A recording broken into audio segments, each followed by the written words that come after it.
Most retirement plans look the same on paper. You take your current expenses, apply a 3% inflation rate every year, and project that number forward until you're 90 or 95. Clean, predictable, a straight line marching upward. I used to teach clients exactly that. Early in my career, that was the framework I handed people. Add 3% a year, multiply it out, done. I thought I was being responsible. I was wrong, and so was most of the industry. Because what J.P. Morgan actually found, after studying 5 million real retirees in 2026, is that spending in retirement doesn't follow a straight line at all. It follows something much more surprising. And if you're building your plan around that old model, you may be saving far more than you need in some areas and leaving yourself completely exposed in others. That's not a small error. It's the kind of mistake that makes people work 5 extra years they didn't have to work, or retire and then panic when the first big expense hits because their plan never accounted for it. The version that the textbooks teach looks nothing like the version that 5 million households actually lived. What if your plan is already off, not because you haven't saved enough, but because you're using the wrong map entirely?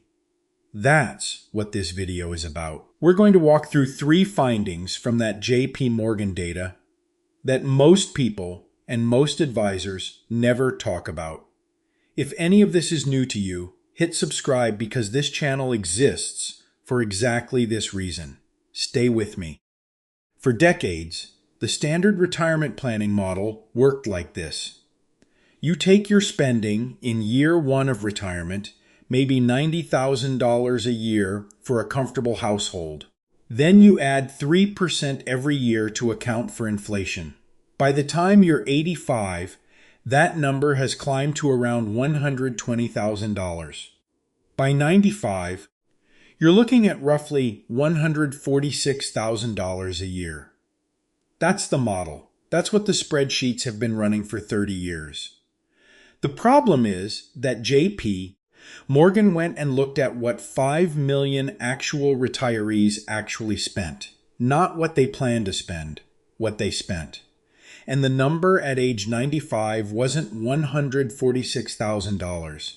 It was closer to $90,000, same as year 1. Spending didn't climb steadily upward.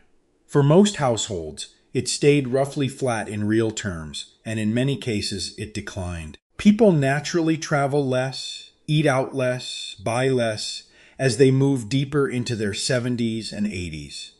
The body starts making those decisions for you. Now think about what the static 3% model was actually telling people to do. It was telling them to keep accumulating, keep working, keep deferring retirement, because the future version of themselves was going to need all that extra money. Some people worked 5 to 7 additional years based on projections that didn't reflect how real humans actually live. That's not a rounding error, that's years. The model wasn't evil. It was just built on a clean assumption that real life never honored. A straight line is easier to plan around than a curve. But retirement spending has a shape, and that shape matters more than the starting number. Here's where it gets more specific. Spending in retirement doesn't just stay flat. It moves in a pattern. And the most volatile part of that pattern hits right at the beginning, in the years most people assume will be the most predictable. Spending in retirement doesn't drift upward in a straight line. It has a rhythm.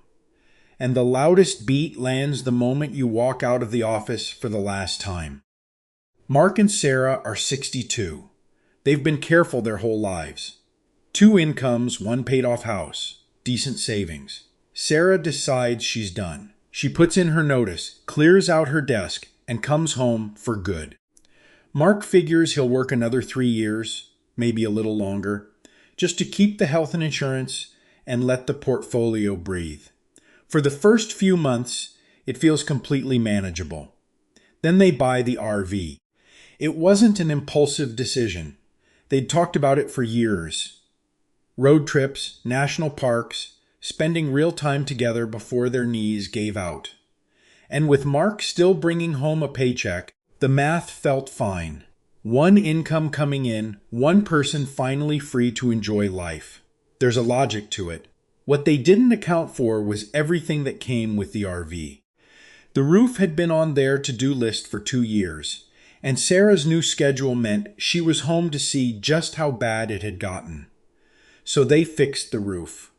Then came the landscaping they'd deferred. Then a trip to see the grandkids, then another one. Nothing extravagant on its own, all of it reasonable. But the spending in that first year was up almost 30% compared to the year before Sarah retired. JP Morgan's data shows this isn't unusual. It's actually a pattern. In the 2 years before and the 3 years after retirement, household spending tends to spike. The energy is there. The freedom is new. And there's a quiet psychological logic running underneath it all. We held back for so long, we deserve this. That logic isn't wrong. The timing just needs to be planned for. The partial retirement setup makes it sharper.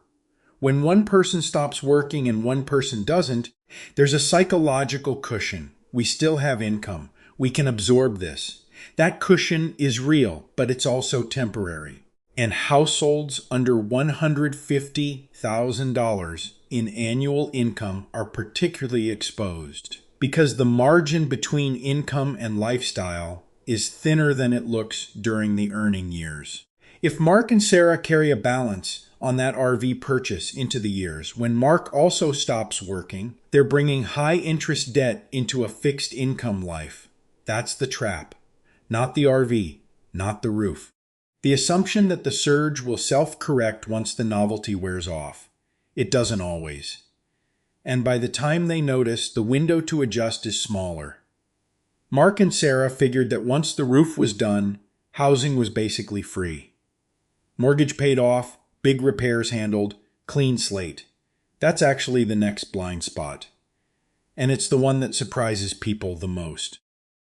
Mark and Sarah's roof cost them $18,000.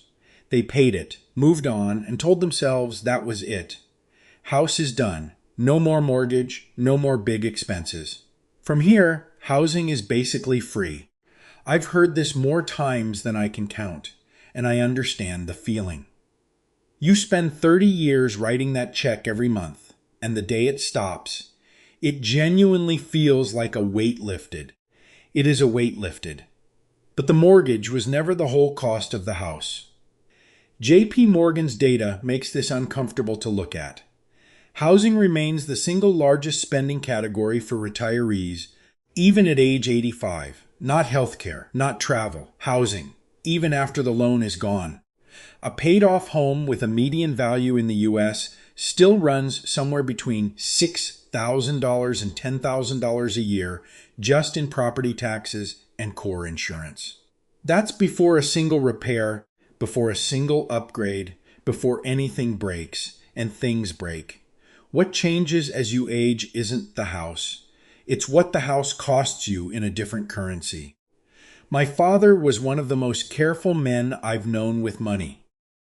At 72, he was still climbing a ladder in the cold to clean out the gutters himself, because he wasn't about to pay someone $150 to do it, until he slipped. 3 months of physical therapy later, the $150 looked like the obvious choice. That's when I started thinking about this differently.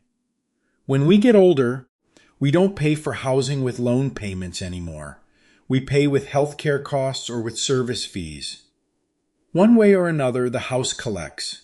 There's a concept researchers call aging in place costs. It's the real price of staying in your own home as your body changes. Property taxes in most states keep rising regardless of whether you're on a fixed income. Homeowners' insurance premiums in 2026 have hit levels that are genuinely shocking in many markets, particularly in the South and along the coasts. And then there's the category nobody puts in their spreadsheet, the labor you used to do yourself. Mowing the lawn, cleaning the gutters, shoveling the driveway, painting the trim. At 55, these are weekend tasks. At 75, they're line items. Mark, at 75, is not going to be on that ladder. He'll be writing a check to someone who will. That check doesn't show up in the retirement projections most people are running today. If you cross housing off your expense list the day you make your last mortgage payment, you're building your plan on a number that doesn't exist. The house isn't paid off, the loan is. Understanding the real ongoing cost keeps you on what I'd call the optionality path. You stay in the home you chose on your terms because you planned for what it actually costs to stay there. The alternative is being forced to sell, not because you want to, but because the carrying costs quietly outran the income. How many of you have already factored property taxes and maintenance into your retirement budget? Drop a comment below. It's more interesting than you'd think to see where people land on this one. Let's go back to Mark and Sarah. They're 65 now. Mark finally retired. Both of them are healthy, mobile, and genuinely excited about what comes next. This is what researchers call the go-go years, roughly 65 to 74, and the name fits. Energy is still there. The body cooperates. The calendar fills up fast. This is also when spending peaks. Not because people are reckless, because they're capable. They can still do the trip to Portugal. They can still rent the lake house for 2 weeks in July. They can still drive to see every grandchild graduation. The go-go years are real, and they cost real money. Then something shifts around 75. Not dramatically, gradually. The long-haul flights get less appealing. The 2-week trips become long weekends. Dining out drops off. The slow-go years, roughly 75 to 84, don't feel like deprivation. They just feel quieter, and the data confirms it. Spending on lifestyle naturally pulls back as mobility narrows. By 85 and beyond, personal spending has dropped significantly for most households. The no-go years look lean on paper, but here's what the curve doesn't show cleanly. What fills that gap isn't nothing. It's healthcare. Fidelity's most recent estimates for 2025 and 2026 put the projected out-of-pocket healthcare costs for a 65-year-old couple at somewhere between $165,000 and $175,000 per person over the course of retirement. That's Medicare premiums, supplemental coverage, dental, vision, hearing, and everything Medicare doesn't cover. The spending doesn't disappear in the no-go years. It just changes categories entirely, from experiences to medical bills. So the shape of retirement spending looks less like a straight line and more like a smile. High at the start, lower in the middle, rising again at the end, but in a completely different column of the budget. Now here's the part that stress tests the whole picture. Mark and Sarah are buying the RV in year 1. Markets are cooperating, portfolio looks healthy, everything feels fine. Then the market drops 25% in year 2. Not unusual historically, but the timing matters enormously. If they're pulling money out of investments to fund the go spending, and the portfolio drops at exactly that moment, they're selling shares at a low to pay for the trip to Portugal. Those shares never recover for them personally, even if the market does. This is what's called sequence of returns risk, and it's the reason the first 3 to 5 years of retirement are the most financially fragile years of the entire 30-year run. I'll be straight with you. I look at market data every day, and I have no way of knowing which year the next correction lands. Nobody does. That's not pessimism. That's just how markets work, which is exactly why the strategy isn't to predict it. It's to structure things so a bad year in the market doesn't force a bad decision in your life. The people who come through that first volatile stretch intact are usually the ones who set aside a separate pool of cash. 2 to 3 years of living expenses in something stable, CDs, treasury bills, a money market account so they never have to sell into a downturn just to cover the electric bill. The people who didn't plan for it sometimes run out of money at 80. Not because they spent too much, because the timing of the market and the timing of their spending collided at the worst possible moment. Knowing this could scare you into not spending at all, and that fear leads directly into the next trap. It's quieter than a market crash, but it does just as much damage. Here's something JP Morgan flagged that almost never makes the headlines. The biggest obstacle for retirees who have saved well isn't running out of money. It's spending it.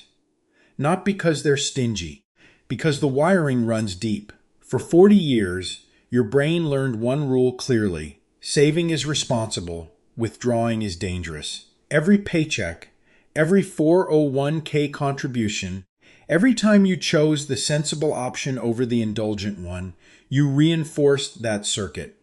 Accumulation equals safety. Spending equals risk. That circuit doesn't switch off the day you retire. So you arrive at the go-go years with the money, the health, and the time, and you still hesitate. You watch the account balance tick down after the first big withdrawal and something in your chest tightens. Even when the math says you're fine. Even when the plan says this is exactly what the money was for. JP Morgan calls this self-insurance, the tendency to hold back, to keep padding the buffer just in case. Just in case of what exactly? Starts to get harder to answer the further you get from your working years.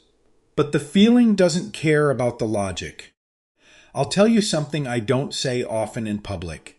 I optimize cash flow for a living. I've run the numbers on this more times than I can count. And I still felt my pulse go up when I clicked confirm on a $200 hotel room upgrade for a family trip, even though my own spreadsheet had already cleared it. That moment of hesitation, that small anxious beat before spending money I had genuinely earned and planned for, that's the switch that's hard to flip. Going from decades of building to actually using what you built is a psychological transition that doesn't happen automatically just because the calendar says it's time. And the cost of never flipping it is real, not in dollars, in time. The go-go years have a window, roughly 65 to 74, give or take depending on your health. That's when the body still cooperates. That's when the trip is still possible. When you can still carry your own bag through the airport. When the grandkids still want to go on adventures with you. If savings paralysis keeps you frozen through those years, you don't get a refund on them later. The reframe isn't that spending is fine and saving was wrong. The reframe is simpler than that. You're not drawing down an account. You're converting assets you spent decades building into the experiences and the presence that the whole plan was designed to fund. That's not waste. That's the point. The people who never make that shift sometimes reach 82 or 85 with a larger portfolio than they started retirement with, and a list of things they meant to do that they never did. That outcome isn't financial success. It's a plan that worked perfectly and still missed the mark. Guilt is a normal part of this transition. I'm not here to tell you the feeling is irrational, or that you should just get over it. But we do need a mechanism to work with it, not around it. How many of you have felt that hesitation when pulling money from a retirement account? If that's you, type I in the comments. I'm genuinely curious how common this is among people who've done everything right on paper. So what do you actually do with all of this? Two things. Specific, practical, and you can start on both this week. The first is what I call a surge bucket. Before you retire, or right now, if you're already in those early years, take the big expenses you know are coming in the first 3 years and move that money somewhere completely separate. A CD ladder, treasury bills, a money market account. Something stable, something that doesn't ride the market up and down. We're talking about the RV fund, the home renovation you've been deferring, the trip you've been promising yourselves for a decade. The reason this works isn't just financial, it's psychological. When that money is sitting in its own account, already earmarked, already separated from your long-term portfolio, you have permission to spend it. The guilt lifts. You're not raiding your retirement. You're spending from a bucket that was built exactly for this moment. And if the market drops in year 2, your long-term investments stay untouched. You don't sell into the downturn to pay for anything. The surge bucket absorbs the go-go years so the rest of the portfolio can recover on its own timeline. The second is something most retirement calculators will never ask you to do. Use 2 different inflation rates in your plan. For health costs, use 6%. That's not pessimism. That's roughly what the data has shown over time, and Fidelity's projections support it. For everything else, your housing maintenance, your groceries, your travel and the slow-go years, drop it to somewhere between 1.8% and 2%, because that's what the JP, Morgan data on 5 million households actually shows. Real lifestyle spending doesn't inflate at 3% forever. It slows down as the body slows down. Running 2 separate inflation rates gives you a plan that looks like real life instead of a spreadsheet assumption. It shows you where the genuine pressure points are, healthcare in the later years, and where you've probably been oversaving, general lifestyle costs in the middle years. 1 hour with those 2 adjustments will tell you more about your actual retirement picture than most people learn in years of general planning. That 1 hour today is worth 30 years of clarity. Retirement was never a straight line. The 3% rule was a clean model for a messy reality. The real data from 5 million households tells a different story. Spending surges in those first few years. Not because you're irresponsible, but because you're finally free. Your home keeps costing you money long after the mortgage is gone, just in different line items. And your spending eventually slows. But healthcare fills the gap in the later years, whether you planned for it or not. The goal isn't to scare you into saving more. It's to help you save smarter. Spend with confidence during the years your body still says yes. And stop optimizing for a future version of yourself at the expense of the one who's here right now. You did the work. For decades, you showed up, you contributed, you deferred. The go-go years are the return on that investment. Don't let a spreadsheet built on the wrong assumptions or a guilt response that made sense in your 40s but not your 60s keep you from collecting it. If this video helped untangle some of that, hit subscribe. There's a lot more of this kind of planning that never makes it into the standard retirement conversation, and that's exactly what this channel is here for. See you in the next one.